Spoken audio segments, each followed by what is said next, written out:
det begynder at boble, så der er i hvert fald den noget gas nede i afbrændingen dernede.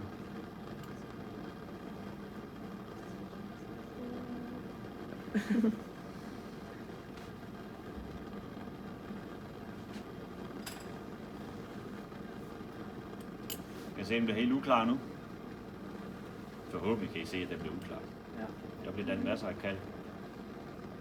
Og hvis jeg bliver ved,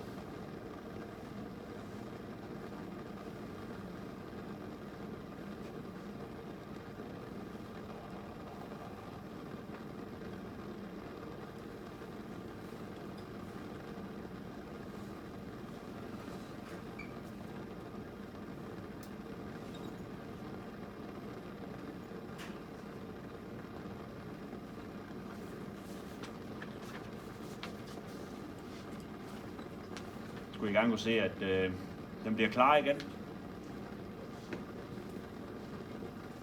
Så den kalk, der blev dannet, den bliver altså fjernet igen. Så er spørgsmålet bare, jeg lige slukker for den der, inden der går helt i det. Hvorfor